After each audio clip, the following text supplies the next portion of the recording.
paz do nosso Senhor Jesus Cristo esteja sobre vossas vidas, irmãos e irmãs do Senhor. Nós estamos em mais esta oportunidade para estarmos aprendendo mais do Senhor, aprendendo mais com a sua palavra e com o seu ensino. No nosso último encontro, nós apresentamos a carta aos Colossenses e agora nós vamos estar dando continuidade ao estudo, sobre o estudo nesta carta. No nosso primeiro encontro, eu mostrei a nossa revista, qual é a base do nosso estudo, falei também da editora, que é a Cristã Evangélica, mas não deu crédito àquele que é o autor das lições. E o autor dessas lições é o nosso pastor e professor, Vanderly, que tem sido um instrumento de Deus a estar nos abençoando com seus estudos. Vanderly Lima Carreiro. Então nós louvamos a Deus pela vida deste homem, que tem sido esse instrumento na mão do Senhor. E hoje nós vamos estar falando então na lição de número 11, que fala sobre a ação de graças e petições pela igreja, atitudes a qual o apóstolo Paulo fala e toma em relação à igreja que se encontrava em Colosso. Nós vamos estar orando, entregando esse momento nas mãos do Senhor, rogando a Ele que Ele esteja falando aos nossos corações, derramando da sua graça, do seu entendimento, trazendo essa revelação que precisamos para caminharmos e continuarmos firmes na presença dEle. Vamos orar ao Senhor.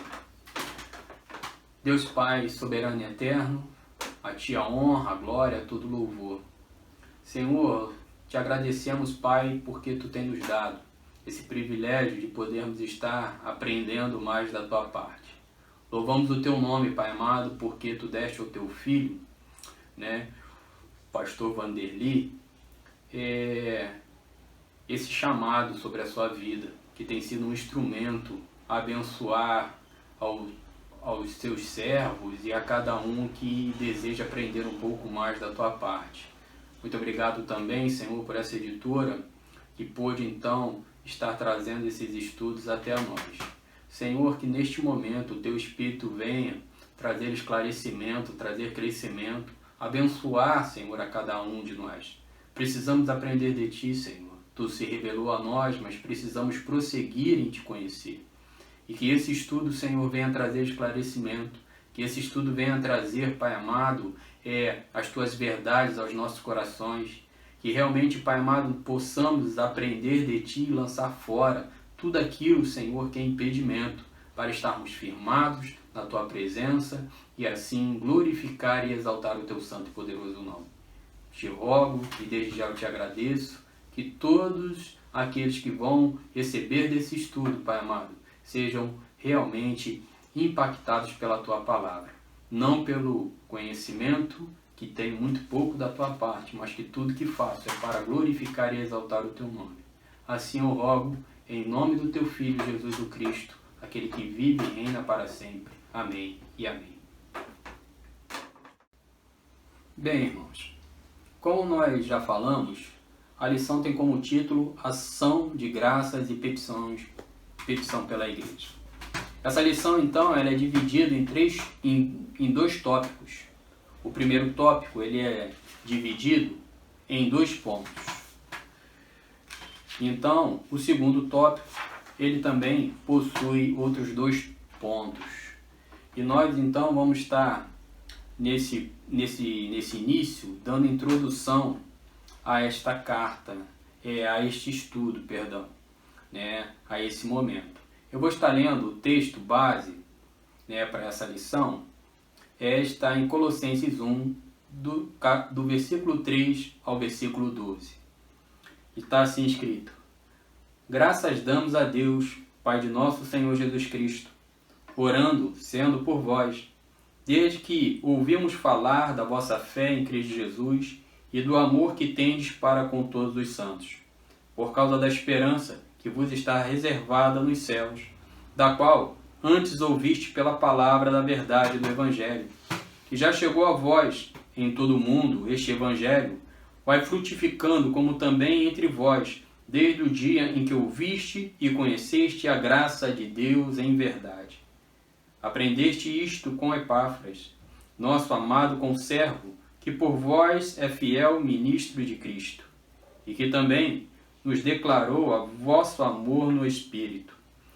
Por essa razão, nós também, desde o dia em que o ouvimos, não cessamos de orar por vós e de pedir que sejais cheios do pleno conhecimento da sua vontade, em toda sabedoria e entendimento espiritual. E oramos para que possais andar dignamente diante do Senhor, agradando-lhe em tudo, frutificando em toda a boa obra e crescendo no conhecimento de Deus, corroborados com toda a fortaleza, segundo a força de sua glória, em toda a paciência e longanimidade com alegria, dando graças ao Pai, que nos fez idôneos para participar da herança dos santos na luz. E o texto, chave, o versículo chave para nós estarmos nesta lição é o versículo 9. Eu vou estar lendo novamente. Por essa razão, nós também, desde o dia em que ouvimos, não cessamos de orar por vós e de pedir que sejais cheios do pleno conhecimento da sua vontade em toda sabedoria e entendimento espiritual. Por esta razão, sabe, meus amados, o apóstolo Paulo nos deixa algumas referências nesse primeiro versículo que é bem interessante nós estarmos compartilhando e buscando entender um pouco mais.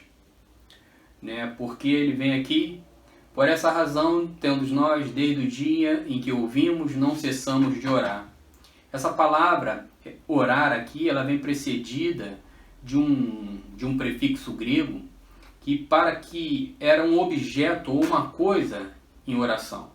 Ele traz uma ideia que havia um objeto, havia um propósito nessa oração, Havia um objetivo para essa oração.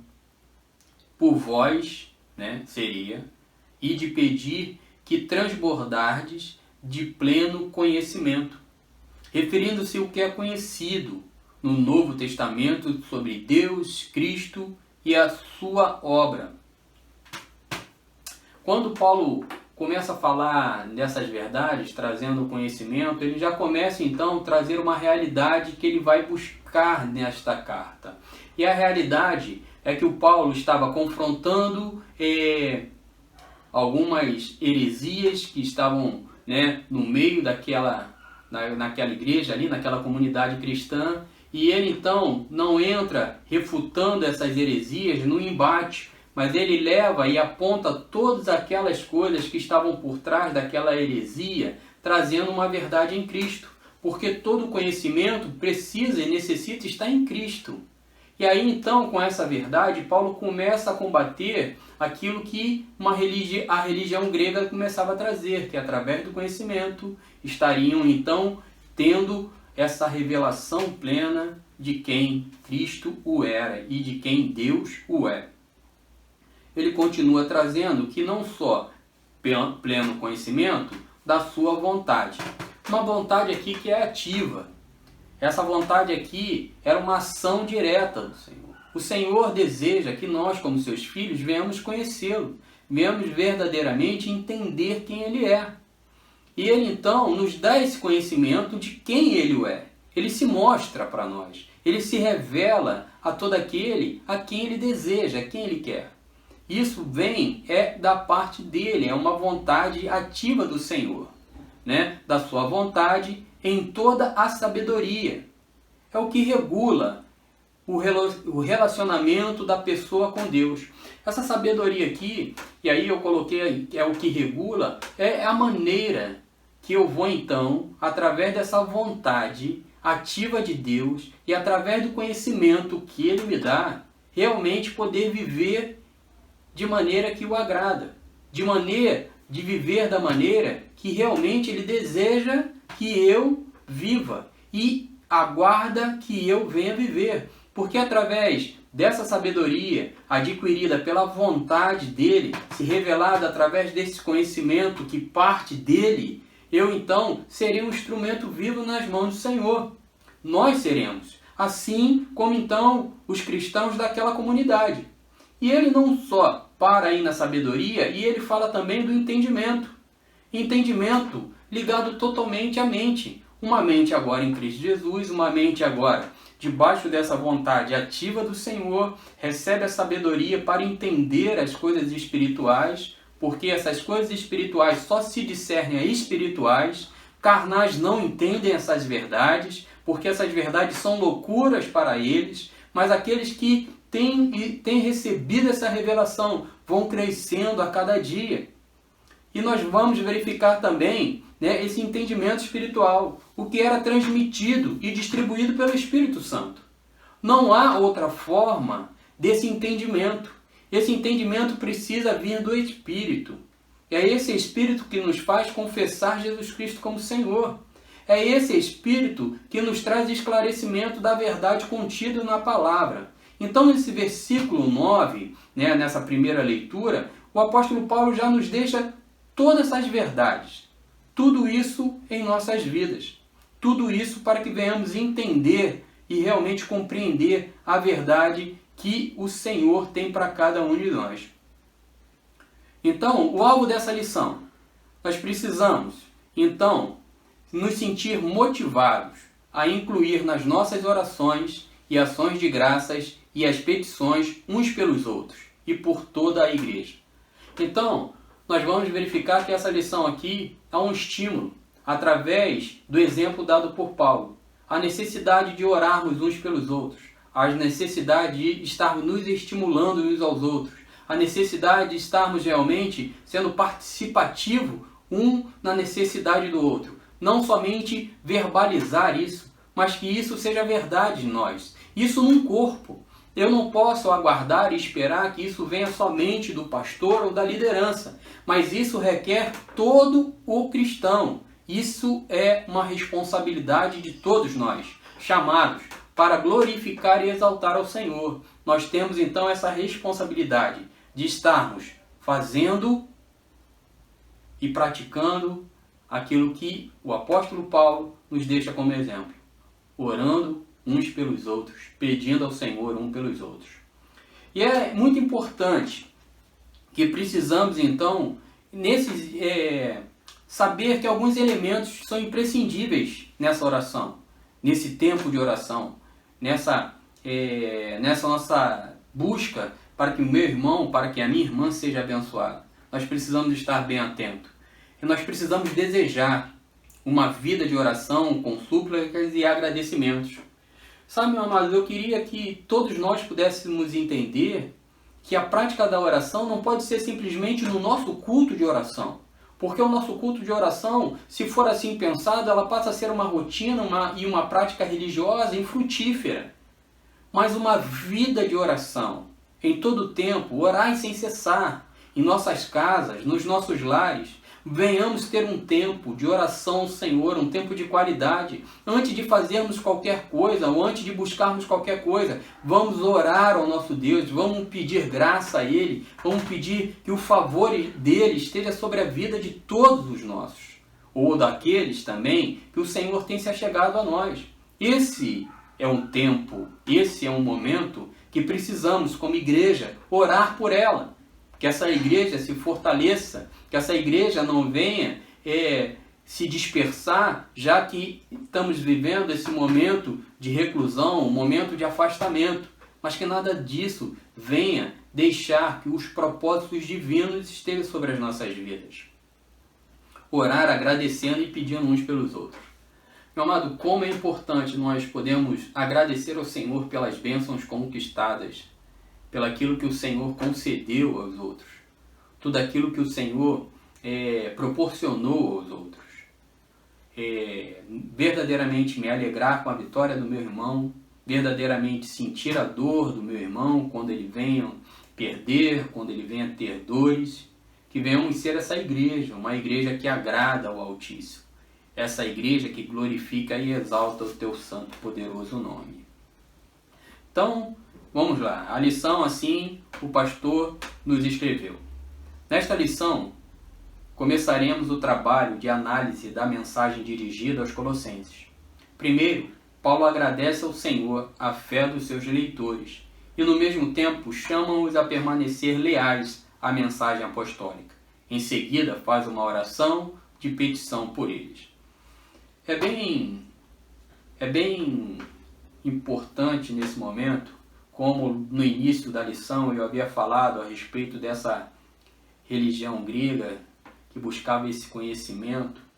E esse tipo aqui era bem específica de Colosso.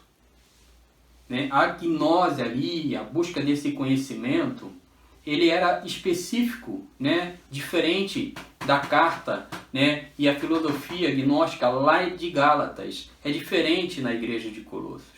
E esse acesso a informações privilegiadas e a oração pelos cristãos receberam o entendimento correto. Né?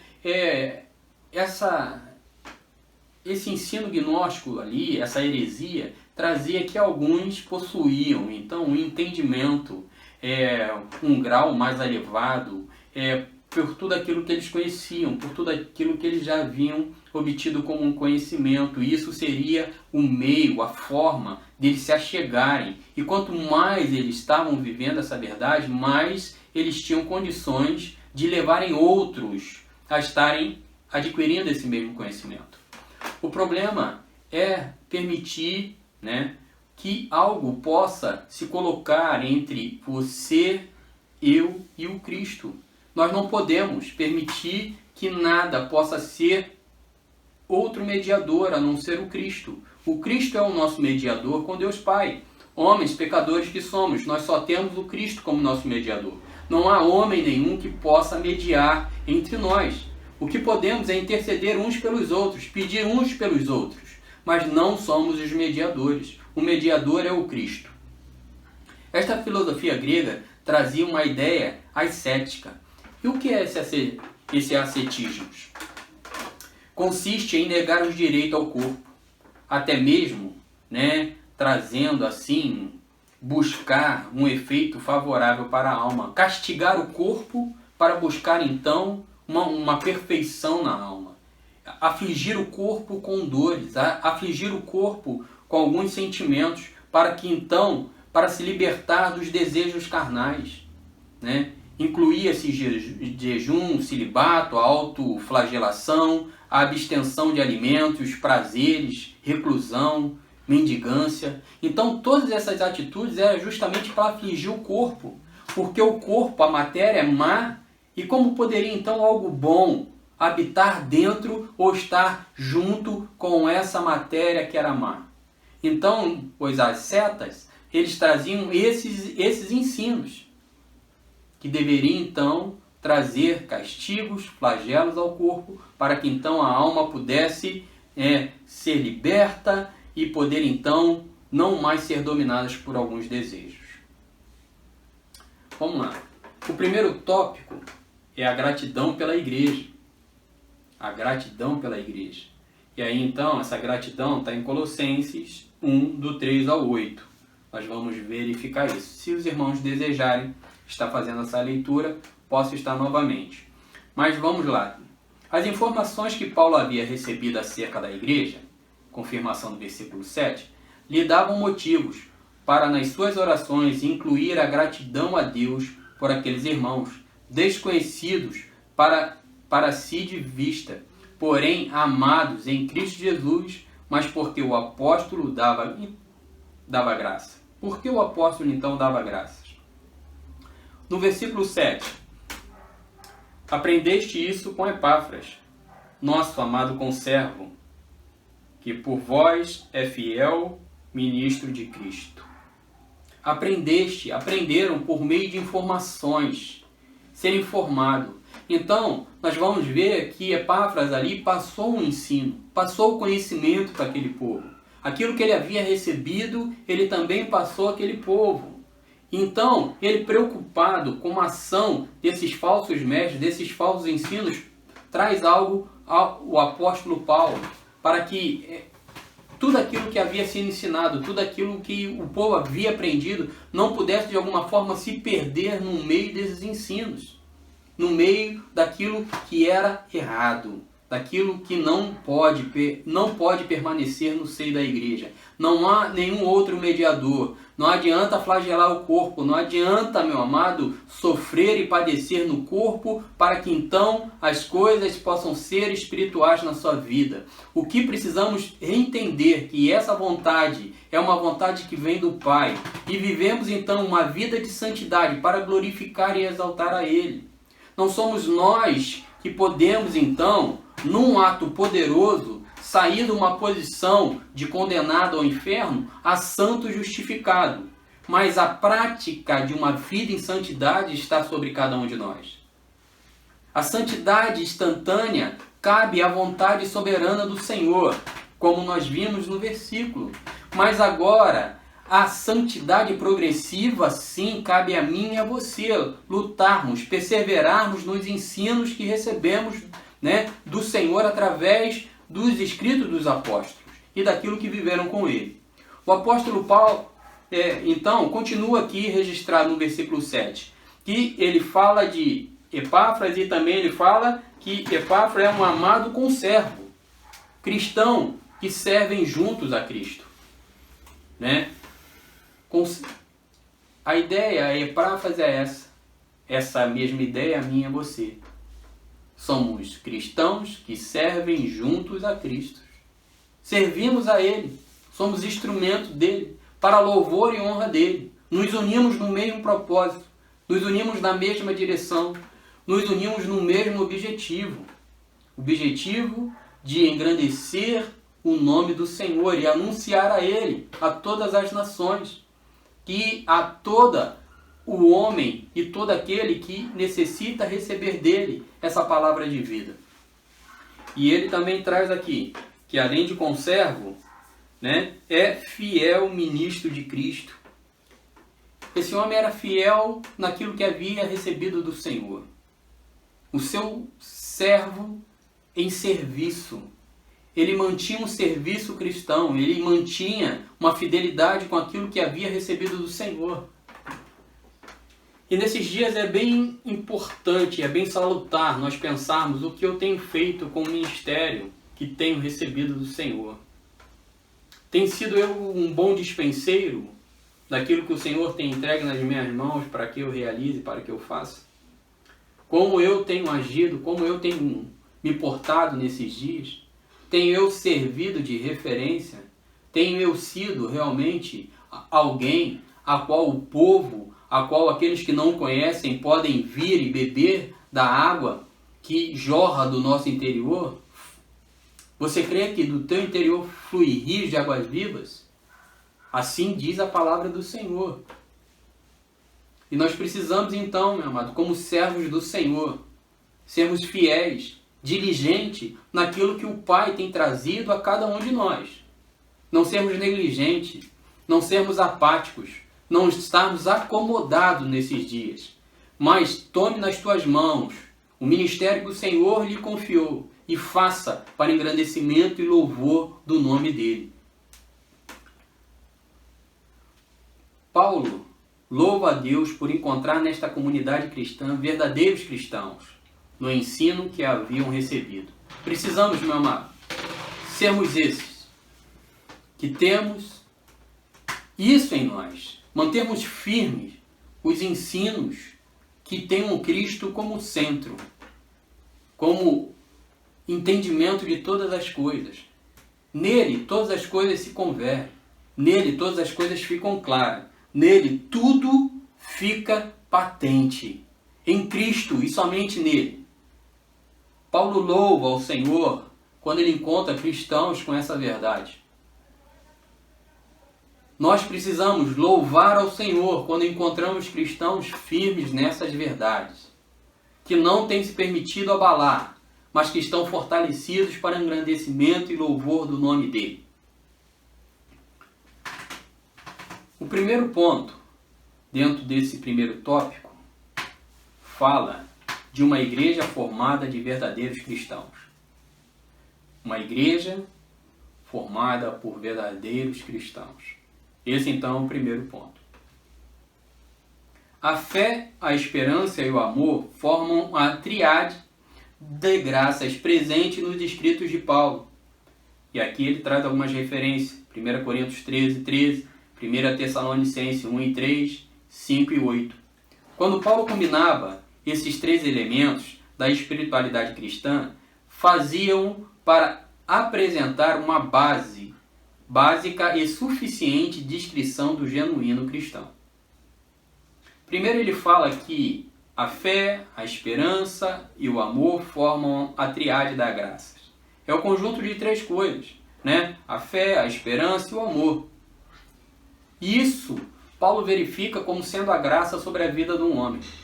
Um homem chamado para louvor e honra do Senhor, aquele que teve o seu encontro com Cristo, ele vai produzir, não por ele mesmo, mas o Espírito que hoje habita nele vai produzir essas verdades, vai produzir essa fé, vai produzir essa esperança e vai produzir esse amor.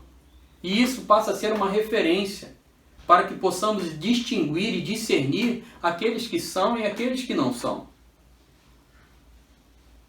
Não para a vanglória daqueles que são, mas isso, meu amado, é algo que caracteriza e mostra aqueles que verdadeiramente tiveram seu encontro com o Senhor.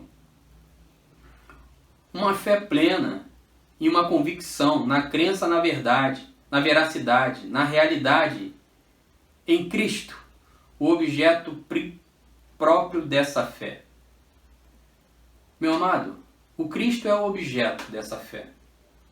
Então precisamos crer nessa verdade, na veracidade dessa colocação.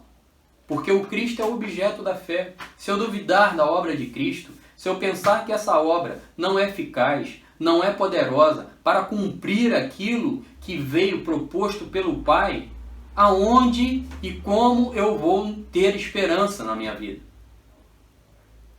Como eu vou viver tendo esperança na minha vida? A letra A. A fé em Cristo Jesus, tá? Com base no versículo 4. Desde que ouvimos falar da vossa fé em Cristo Jesus e do amor que tendes para com todos os santos. Está assim na revista. A fé dos crentes de Colossos, tal como a verdadeira fé, não é simplesmente uma crença em Jesus Cristo. Não é a fé nascida apenas da compreensão intelectual acerca da existência do Pai e do Filho. Trata-se de uma fé vivida em Jesus, que se move, desenvolve e cresce. Ela se torna uma qualidade real do caráter humano. Por meio dela, o crente é guardado do erro, tanto em relação à doutrina quanto à prática. No entanto, a mera confissão de fé ortodoxa não é em si mesma suficiente para salvaguardar do engano. Muitas igrejas que ainda recitam o credo apostólico nem sempre acreditam ou vivem mais na prática a verdade que ela expressa. E aí ele fala dessa fé ortodoxa. É a corrente que declara que representa a visão correta, fundada em princípios sistemáticos. Sabe, irmãos, ele vem, o autor, inspirado, eu creio, inspirado por Deus, ele traz que não adianta eu ter simplesmente uma compreensão intelectual acerca da existência do Pai e do Filho. Existe Deus. Jesus Cristo é o Filho de Deus. Mas se essa verdade não vem de uma fé vivida nesse Jesus Cristo, Filho de Deus, eu jamais vou ter condições, como ele colocou aqui, de se mover, de me desenvolver, de crescer. Por isso encontramos tantas declarações, do Pai e do Filho, mas que não há crescimento, não há desenvolvimento, porque a fé real não está baseada em Jesus. Está baseada no conhecimento, está baseada no intelecto, está baseado naquilo que foi dito por um outro homem, sem que seja inspirado por Deus. Uma busca, às vezes, atrás da religião. Como aqui nós vemos, e ele citou aqui o credo apostólico. Uma prática religiosa jamais irá produzir uma vida espiritual que agrade ao Senhor. E ele cita então o credo apostólico, que eu vou estar lendo para os irmãos. Creio em Deus Pai Todo-Poderoso, Criador do céu e da terra.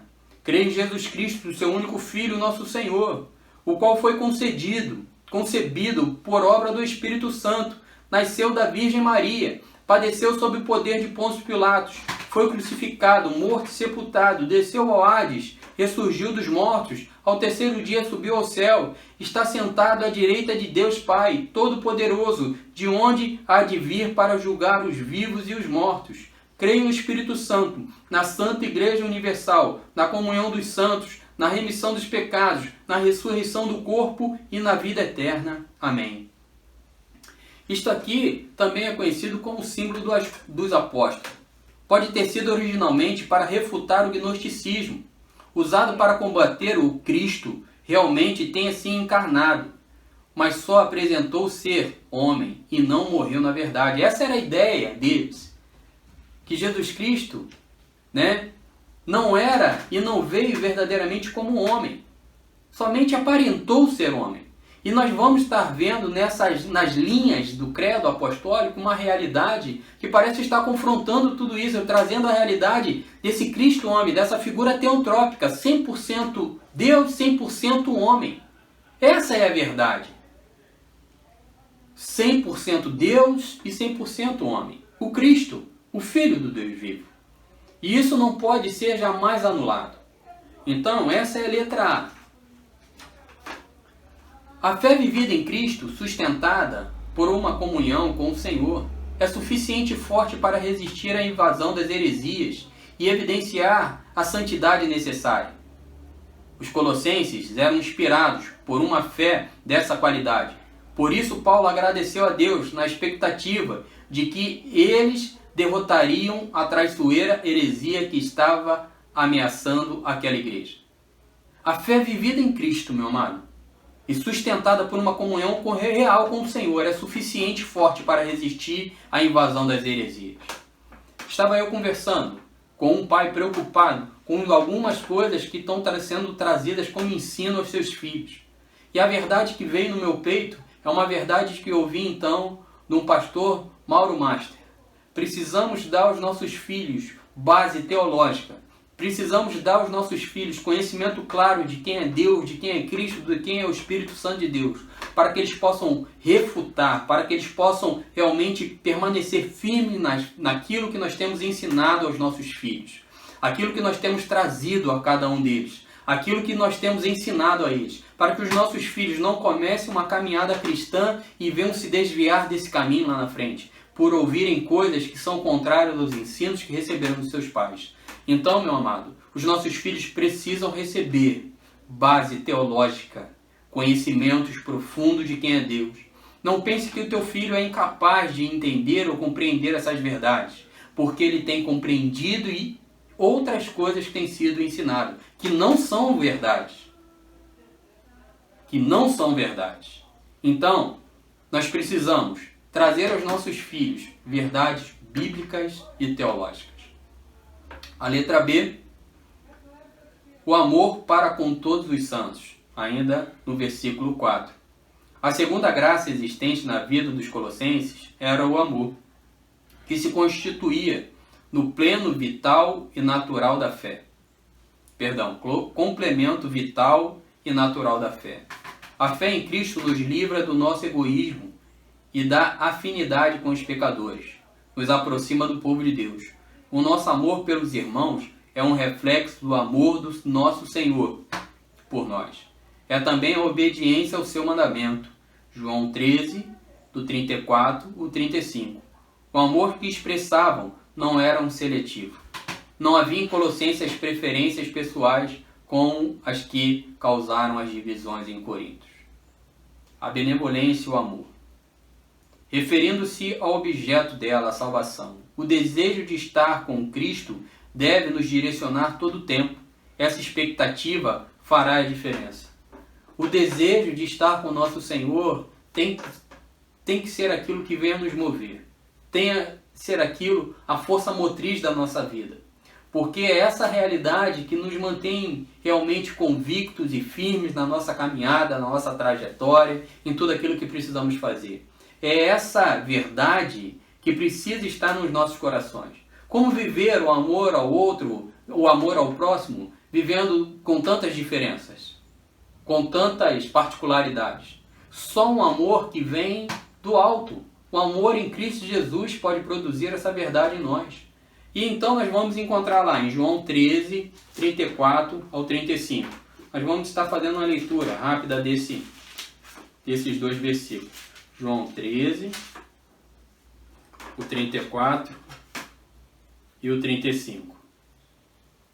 Novo mandamento vos dou, amai-vos uns aos outros, como eu vos amei. Assim também deveis amar uns aos outros. Nisso conhecerão todos que sois meus discípulos, se vos amardes uns aos outros. A característica de discípulos é aquele que ama, é aquele que tem esse amor. E o compartilhar desse amor vai deixar claro a este mundo mau, a este mundo que jaz no maligno, que o nosso Deus, ele é glorificado e exaltado quando amamos uns pelos outros. Precisamos então permitir que esse amor venha fluir em nossas vidas. E precisamos então ter esse reflexo daquele que recebeu do Pai. Porque se eu recebi do Pai todas as misericórdias que precisava, esse pecador injustificável que era, e agora santo, justificado em Cristo Jesus, como eu posso não entender que outros podem ser alcançados por este mesmo amor? Mas eu preciso anunciar que Cristo é a realidade de todas as coisas. Para nós terminarmos esse estudo, de hoje. A letra C. A esperança que nos está preservada. Isso está no versículo 5. Eu vou estar lendo então Colossenses 1, versículo 5. Por causa da esperança que nos está reservada nos céus, do qual antes ouviste pela palavra da verdade do Evangelho. Paulo é também grato a Deus pela esperança dos colossenses.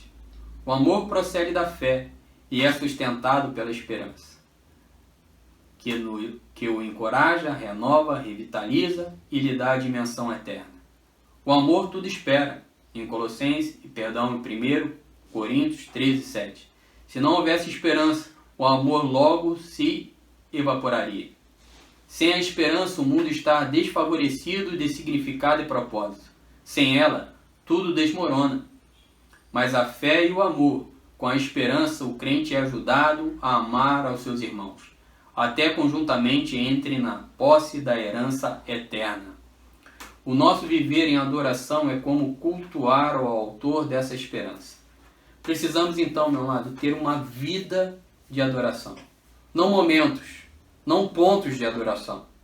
Não quando estivermos como igreja reunidas no templo, louvando ao Senhor, vamos adorar ao Senhor. A minha vida precisa ser uma vida de prática de adoração. Tudo que eu faça venha glorificar ao Senhor, do mínimo ao maior que eu venha realizar. Tudo é para a honra e glória dele. Tudo é para a exaltação e glória dele. Nós vamos terminar agora lendo, então, 1 Coríntios 13, 7.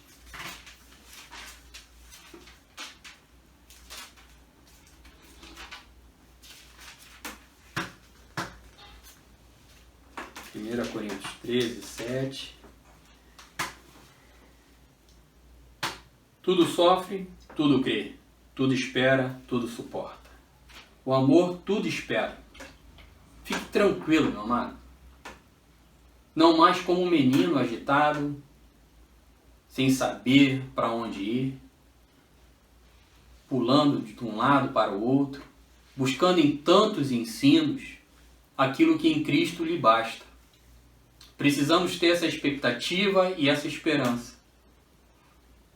Que essa carta que o apóstolo Paulo, então, escreve a essa comunidade cristã de Colosso, uma cidade que vivia já uma decadência, porque os navegantes, porque aqueles que utilizavam aquela rota já estavam escolhendo uma nova rota para estarem passando.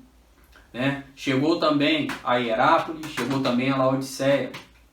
Que essas comunidades que foram com certeza impactado por essas verdades, nós também possamos sermos impactados nesses dias, quando muitos têm pensado e têm permitido que Cristo deixe de ser o centro da sua vida cristã e permitindo que tantas outras coisas possam se achegar.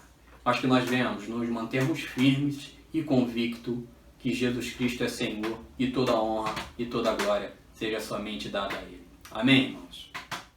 Deus, eu te agradeço e te louvo por este momento que Tu nos concedeu como Tua igreja para aprendermos mais de Ti. Que essas verdades cheguem aos Teus filhos e eles sejam abençoados por toda essa verdade. Que tudo o que podemos fazer aqui e tudo aquilo que foi realizado glorifique e exalte o Teu nome. Que a honra e a glória seja dado ao nome do Teu Filho. Que toda a verdade, mesmo que não possa ter sido totalmente esclarecido, Senhor, nesse tempo que passamos aqui, mas que o Teu Espírito possa revelar essas verdades a todo aquele que é Teu, a todo aquele que antes da fundação do mundo, Tu já havia sido imolado por amor a eles. Eu te peço, Senhor, misericórdia sobre a minha vida e graça sobre a minha vida. Como, Pai amado, simplesmente um canal Teu para falar ao Teu povo. Simplesmente um canal Teu.